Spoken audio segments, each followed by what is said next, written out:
ओम शांति। 18/5/2026 प्रातः मुरली। ओम शांति। बाप दादा मधुबन।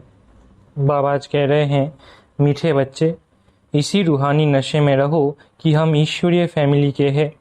हम अपनी गुप्त दैवी राजधानी स्थापन कर रहे हैं। मीठे बच्चे, इसी रूहानी नशे में रहो कि हम ईश्वरीय फैमिली के हैं। हम अपनी गुप्त दैवी राजधानी स्थापन कर रहे हैं। प्रश्न, बच्चों में कौन सी आदत पक्की हो तो सारा दिन खुशी बनी रहे? उत्तर, अगर सवेरे सवेरे उठकर विचार सागर मंथन करने की आदत हो तो सारा दिन अपार खुशी रहे। बाप की श्रीमत है बच्चे, अमृत वेले उठकर अपने बाप से मीठी मीठी बातें करो। विचार करो, हम अभी किस फैमिली के हैं, हमारा कर्तव्य क्या है। अगर बुद्धि में रहे कि हमारी यह ईश्वरीय फैमिली है, हम अपनी नई राजधानी स्थापन कर रहे हैं, तो सारा दिन खुशी बनी रहे। ओम शांति। बच्चे जानते हैं कि ये रूहानी परिवार है, वो सब है जिस्मानी परिवार। ये है रूहानी परिवार, रूहानी बाप का ये परिवार। जैसे लौकिक घर में माँ बाप बच्चे होते हैं, वो हो आहत का परिवार। तुम अभी बेहद की फैमिली ठहरे। बच्चे गाते भी है, तुम माता पिता आदि आदि, तो जैसे फैमिली हो गए। क्रिएटर की क्रिएशन ठहरे। यूं तो बच्चे उनकी क्रिएशन है, परंतु जानते नहीं हैं। तुम बच्चे अभी जानते हो। बरोबर बेहद बाप की यह फैमिली है, ईश्वरीय विश्वविद्यालय। इनके लिए गाया है विनाश काले प्रीत बुद्धि विजयंती। ऐसी फैमिली कभी गीता में नहीं गाई हुई है। तुम ईश्वरीय फैमिली गुप्त दैवी राजधानी स्थापन कर रहे हो, किसको भी पता नहीं पड़ता। तुमको नशा है, जो बाप को याद करेंगे उनको नशा रहेगा। देह अभिमान में आने से वो नशा उतर जाएगा। यह ईश्वरीय फैमिली है। हमको घर जाना है, फिर दैवी राजधानी में आएंगे, वहाँ है दैवी फैमिली। वो आसुरी फैमिली, ये है तुम्हारी ईश्वरीय फैमिली। रूहानी बाप दादा के बच्चे बहन भाई है। बस ये है रूहानी प्रवृत्ति मार्ग। सतयुग में ईश्वरीय फैमिली नहीं कहेंगे, वहाँ दैवी फैमिली हो जाती है। यह ईश्वरीय फैमिली बड़ी ज़बरदस्त है। तुम जानते हो, अभी हम ईश्वरीय फैमिली देवी राज्य स्थापन कर रहे हैं। ऐसे ऐसे अपने साथ बातें करते विचार सागर मंथन करना चाहिए। सवेरे उठकर याद में बैठो तो विचार सागर मंथन करने की आदत पड़ जाएगी। उमंग में आते जाएंगे। जब और सब मनुष्य नींद में सोए रहते हैं, तुम उस समय जागते हो। तुम्हें सवेरे सवेरे उठकर ऐसे ऐसे ख्याल करने चाहिए, फिर देखो तुमको कितनी खुशी रहती है। जो भी श्रीमत मिलती है उस पर चलना है, फिर तुमको खुशी बहुत होगी। ईश्वरीय फैमिली की याद आएगी, आसुरी फैमिली से डील हट जाएगी। नया मकान जब बिल्कुल तैयार हो जाता है तो फिर पुराने से आसक्ति निकल जाती है। जब तक नया नहीं बना है तब तक कुछ न कुछ मरम्मत आदि करते रहते हैं, फिर दिल हट जाता है। ये पुरानी दुनिया भी ऐसी है। अब तुम जानते हो ये पुराना घर है, हम नए घर में जाएंगे, फिर नया चोला पहनेंगे। यह देह भी पुरानी है। अब तुम भविष्य 21 जन्मों के लिए राज्य भाग्य ले रहे हो। यहाँ राज्य नहीं करना है, यहाँ होती है स्थापना। ये बातें सिर्फ तुम ही जानते हो।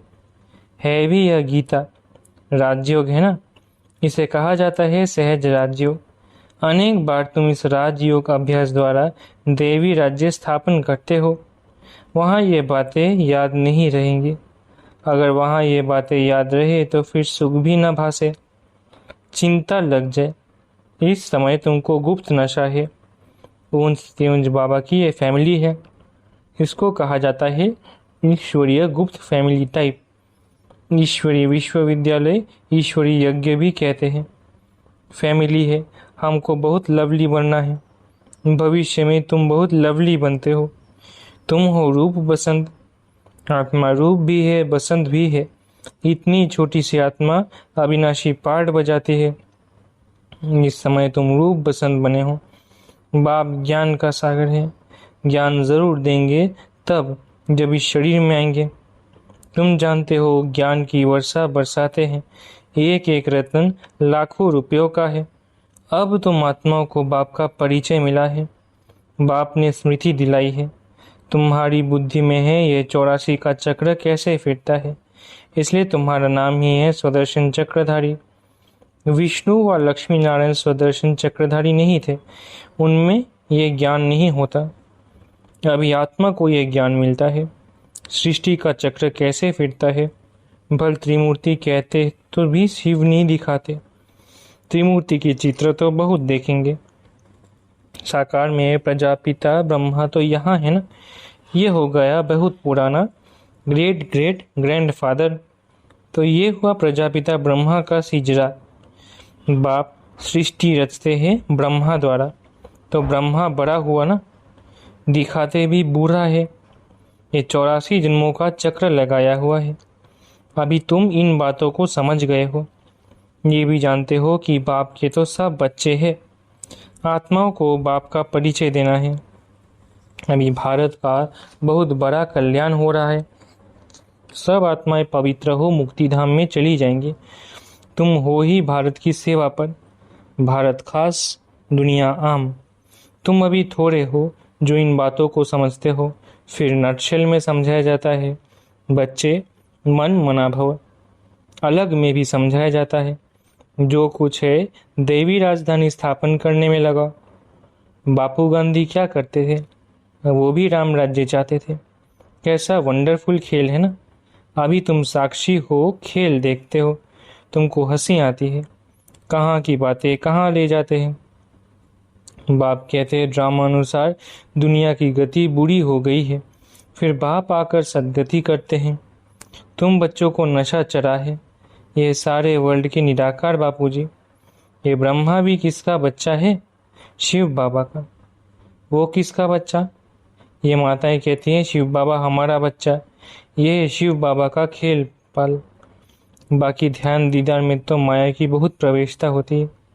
ये जो कहते हैं हमारे में शिव बाबा आते हैं, शिव बाबा ये बोलते हैं, ये सब भूत की प्रवेशता है। तुम बच्चों को खबरदार रहना है। ये भूत की बीमारी ऐसी है जो दोनों जहां से उड़ा देती है। ये कभी भी ख्याल नहीं आना चाहिए कि हम साक्षात्कार करें। ये सब भक्ति के ख्यालात है। ज्ञान मार्ग को अच्छी रीति समझना है। माया अनेक प्रकार से धोखा देती है। साक्षात्कार आदि से कोई फायदा नहीं। बाप कहते हैं इन द्वारा सगाई कराते हैं। बाप का फरमान है तुमको कोई भी देहधारी को याद नहीं करना है। तुम अपने को आत्मा समझ बाप को याद करो। अपने कल्याण के लिए बाप को याद करना है। ये तो बहुत समझ की बात है। बाबा को कोई भी समाचार लिख सकते हैं। कई बच्चों को तो इतना भी अकल नहीं कि बेहद के बाप को चिट्ठी में अपना खुश खैराफत का समाचार लिखे। लौकिक बाप को चिट्ठी ना लिखे तो आराम ही फिट जाता है। ये भी बेहद का बाप है। देखते हैं मास डेट चिट्ठी नहीं आती है तो समझते हैं इनको शायद माया खा गई, जो ऐसे पारलौकिक बाप को चिट्ठी नहीं लिखते हैं। इतना तो लिखना चाहिए, बाबा हम नारायणी नशे में सदैव रहते हैं। आपकी दी हुई युक्ति में ही हम तत्पर है, तो बाबा समझेंगे खुश राजी है। चिट्ठी नहीं लिखेंगे तो समझेंगे बीमार है, याद में ही नहीं रहते हैं। नहीं तो बाबा को समाचार देना है, बाबा हमने ये सर्विस की है, इनको समझाया है, उनकी बुद्धि में पूरा नहीं बैठा, तो फिर ये भी समझेंगे कि किस रीति समझाओ। भक्ति मार्ग में जो कुछ कहते हैं समझते कुछ भी नहीं। मुख्य बात बाप को ही नहीं जानते। बाप को जानने से भारत सदगति को पाता है। बाप को न जानने कारण भारत बिल्कुल दुर्गति को पा लेता है। अब बाप तुम बच्चों को समझाते हैं, हम तुमको सदगति में ले जाऊंगा, बाकी सब को मुक्ति में ले जाऊंगा। भारत जीवन मुक्ति में है तो बाकी सब मुक्ति में है।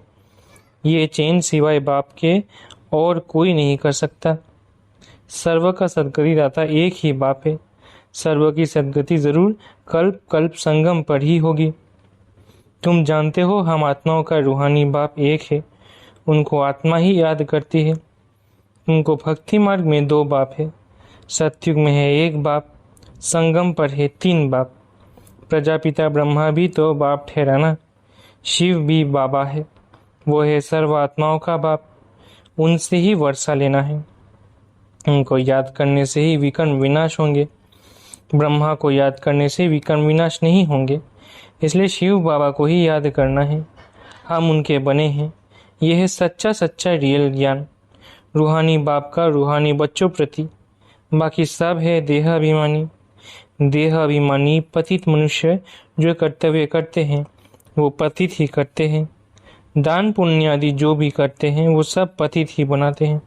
रावण राज्य में ये होता ही है। अब बाप आकर ऑर्डिनेंस निकालते हैं, कहते हैं बच्चे खबरदार, विकार में नहीं जाना, काम पर विजय पानी है। तूफान आदि तो बहुत आएंगे, इसमें अफवाह नहीं होना चाहिए। माया के इतने विकल्प आएंगे जो अज्ञान काल में भी नहीं आए होंगे। ऐसे भी विकल्प आते, कहते हैं भक्ति मार्ग में तो बड़ी खुशी रहती है। अभी आपको याद करने चाहते हैं तो कर नहीं सकते, बिंदी याद नहीं पड़ती। बड़ी चीज हो तो याद करें। बाबा कहते हैं कि तुम शिव बाबा कहकर याद करो, इस पुरानी दुनिया को भूल जाओ। तुम शांति धाम में याद करो। सिर्फ शांति धाम को याद नहीं करना है, बाप की याद से ही विकर्ण विनाश होंगे। आत्मा का स्वीट बाप से लव चाहिए। आधा कल्प का लवर है। आत्मा कहती है हम आधा कल्प आपको भूल गए हैं। यहाँ ब्राह्मण यहाँ जिनको ले आते हैं, बहुत खबरदारी से निश्चय बुद्धि वाले को ही आना है। अगर यहाँ आकर फिर जाए कोई पतित बना तो दंड ब्राह्मणी पर आ जाएगा। इसलिए ब्राह्मणी पर बहुत रिस्पॉन्सिबिलिटी है। बाबा ने ये रथ लिया है, सब बातों का अनुभवी है। यहाँ तो गंध की बात नहीं। आपस में हंसना खेलना बातचीत करना इसकी कोई मना नहीं है। बाकी थोड़ा भी कोई आत्मा से प्यार रखेंगे तो फिर जास्ती बढ़ता जाएगा, उसकी याद आती रहेगी। इसलिए इससे भी पार जाना है। अब तुम घर में बैठे हो व सत्युग में बैठे हो। घर में बाप बच्चों को घर में पढ़ाते हैं, तुम सबका ये घर है। जब बाहर जाते हो तो ऐसे नहीं कहेंगे, यहाँ बहुत अच्छा नशा रहेगा। देह का अभिमान छोड़ना है। देही अभिमानी बनो तो जात पात का भेद सब निकल जाएगा। पुरानी दुनिया तमोप्रधान है, उनमें भेदभाव और ही बढ़ता जाता है। आगे ब्रिटिश गवर्नमेंट के समय भाषाओं की खिटपिट नहीं थी, अब दिन प्रतिदिन फूट बढ़ती जाती है। फिर सत्युग में एक ही भाषा होगी, कोई भेदभाव नहीं होगा। अच्छा, मीठे मीठे सिकिलत है बच्चों प्रति माता पिता बाप दादा का याद प्यारा गुड मॉर्निंग। रूहानी बाप की रूहानी बच्चों को नमस्ते। हम रूहानी बच्चों की रूहानी माता पिता बाप दादा को याद प्यार गुड मॉर्निंग और नमस्ते। धारणा के लिए मुख्य सार। पहला, किसी भी देहधारी की याद न आए, इसके लिए किसी से भी प्यार नहीं करना है, इससे भी पार जाना है। बहुत खबरदारी रखनी है। माया के विकल्पों से घबराना नहीं है, विजयी बनना है। दूसरा, ध्यान दीदार में माया की बहुत प्रवेशता होती है, इस भूत प्रवेशता से अपने को बचाना है। बाप को अपना सच्चा सच्चा समाचार देना है। वरदान, हर बात में सार को ग्रहण कर ऑलराउंड बनने वाले सरल पुरुषार्थी भव। हर बात में सार को ग्रहण कर ऑलराउंड बनने वाले सरल पुरुषार्थी भव। जो भी बात देखते हो सुनते हो उसके सार को समझ लो, और जो बोलो जो कर्म करो उसमें सार भरा हुआ हो तो पुरुषार्थ सरल हो जाएगा। ऐसा सरल पुरुषार्थी सब बातों में ऑलराउंड होता है, उसमें कोई भी कमी दिखाई नहीं देती, कोई भी बात में हिम्मत कम नहीं होती। मुख से ऐसे बोल नहीं निकलते कि हम ये नहीं कर सकते। ऐसे सरल पुरुषार्थी स्वयं भी सरल चित रहते हैं और दूसरों को सरल चित बना देते हैं। स्लोगन, साधन यूज करते उनके प्रभाव से न्यारे, बाप के प्यारे बनो। स्लोगन, साधन यूज करते उनके प्रभाव से न्यारे, बाप के प्यारे बनो। अव्यक्त इशारे, सदा अचल अडोल एक स्थिति का अनुभव करो।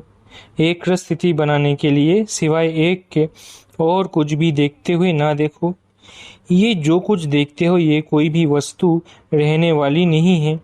तो एक स्थैर्य तब रह सकेंगे जब कोई भी दृश्य देखते क्यों क्या की उत्पत्ति ना हो। यही व्यर्थ संकल्पों को हलचल का कारण है। इस क्यू की समाप्ति के बाद ही संपूर्णता आएगी। अच्छा, ओम शांति। शुक्रिया बाबा।